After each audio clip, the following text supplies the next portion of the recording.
কর্ম সমদানি এই পৃথিবীতে নাই, এই কথা বলেছিস তুই গোবিন্দ।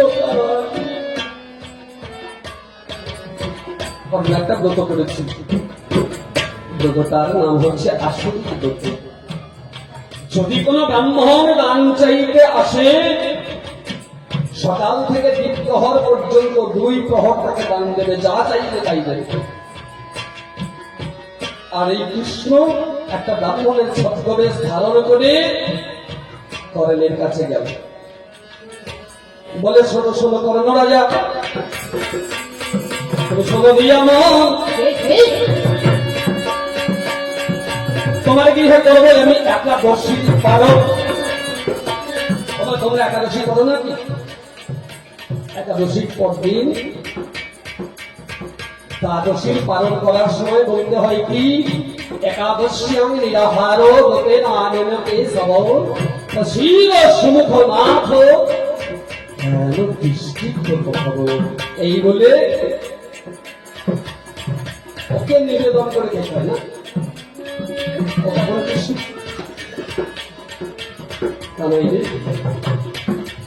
সেদিন তুই তোর ওই রূপ নিয়ে যেতে পারলি না, ছলনা করতে হলো। ছলনা করে ব্রাহ্মণের ছদ্মবেশ ধারণ করে কর্ণ রাজার কাছে গেল। ব্রাহ্মণ কি চাই, আমি কচি কচি নরমাংস খাবো। কর্ণ রাজা বললেন ঠিক আছে বর্ষ, আমাকে একটু সময় দাও, দেখি কোথাও বাচ্চা ছেলে পাই কিনা। কৃষ্ণ বলছে কেন, তোমার ঘরেই তো তোমার পুত্র বিষকেতু আছে, ওই বিষকেতুকে ছেদন করে ওর মাংস তুমি আমাকে খেতে দাও। কর্ণ রাজা তার সংসারটা ধর্মের সংসার, কতখানি ধার্মিক বোঝানোর জন্য তিনি বললেন ব্রাহ্মণ, আমি একা তো ছেলের বাবা মা নই, আমি একা ছেলের বাবা, আমার স্ত্রী আমার ছেলের মা, একবার জিজ্ঞেস করি। যাও, বলে পদ্মা, আরে ব্রাহ্মণ এসেছি, তোমার ছেলের মাংস খেতে চাই, দেবে? পদ্মা বলছে স্বামী গো, তুমি দান দিতে বসেছ, আমি দেব না? স্ত্রী পুত্র স্বামী পিতা মাতা কেউ তো কারো নয়, আমার অনুমতি আছে। এবার বিষকেতুকে কাছে রেখেছে। বিষকেতু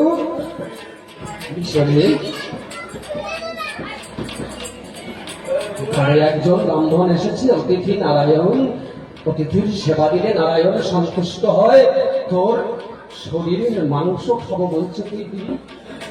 বিষকেতু বলছে বাবা আমি হাসতে হাসতে দাম দেব, দাও বাবা, আমাকে সেবা করে আমার এই সমস্ত মাংস রন্ধন করে সাথীরা, বাচ্চা বাচ্চা ছেলেরা, সঙ্গীরা এসেছে বিষকেতুকে ডাকতে, বলছে বিষকেতু খেলবি না, আয় আয়। আর বিষকেতু বলছে দেখ দেখ আমার মতো ভাগ্যকার আছে, দেখ আমার আমার পিতা মাতা বড় দানি রে, পিতা মাতা বড় দানি রে, পিতা মাতা বড় দানি, আমার পিতা মাতা বড় দানি রে, পিতা মাতা বড় দানি। আমার দেহ ব্রাহ্মণের সেবায়, আমার দেহ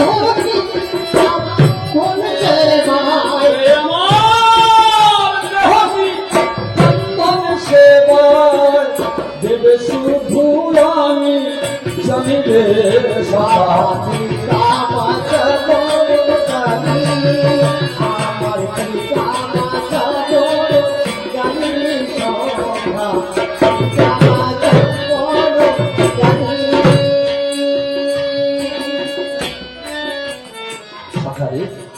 রইল আমার জন্মদাতা, রইল রে জননী, রইল আমার জন্মদাতা, রইল রে জননী, আমার হয়ে দেখিস যেন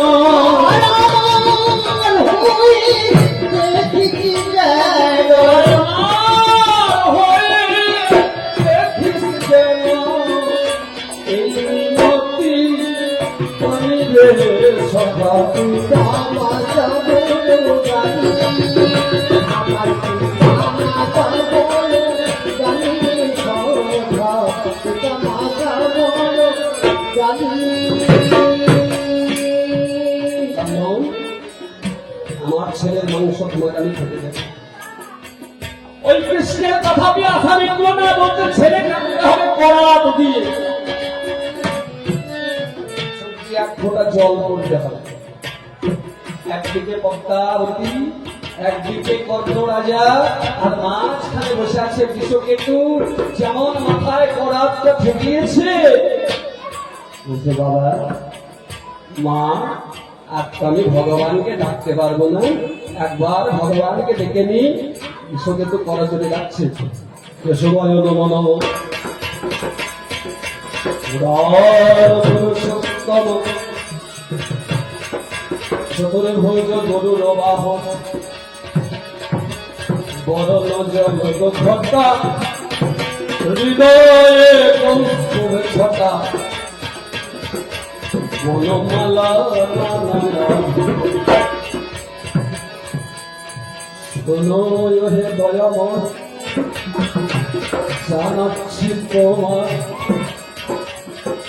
কৃপা করো কমল লোচন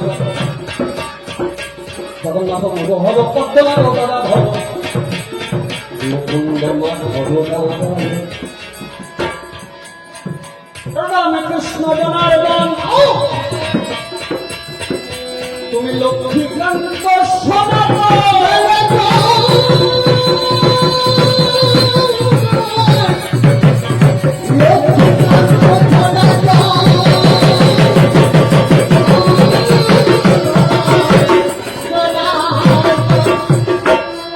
বাসুদেব শিবসলাঞ্ছন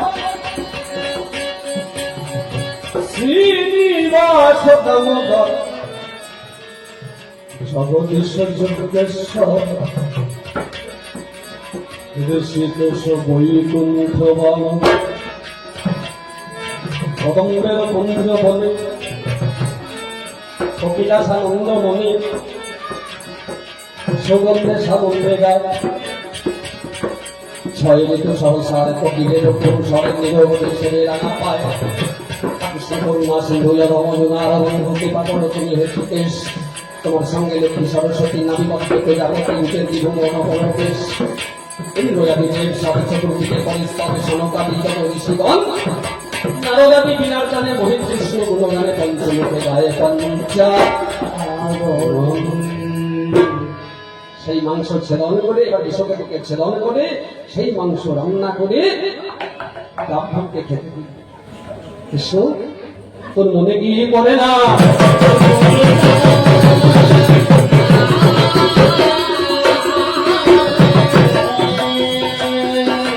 মনে কি পড়ে না?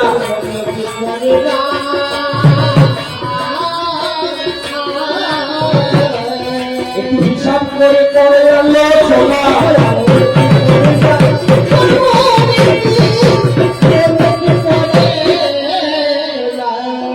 সেই কর্মকে অর্জুনকে দিয়ে তুই কুকুর মারা করালি রে কৃষ্ণ। কুকুর মারা করেছে কেন? পৃষ্ঠ দেশে বার মেরেছিল কর্ণে। তুই যদি না থাকতিস তাহলে এটা হতো না। তুই যদি না থাকতিস ভীষ্ম মরতো না, দ্রোণ মরতো না, কর্ণ মরতো না। 11 অক্ষম ভেঙে সেনা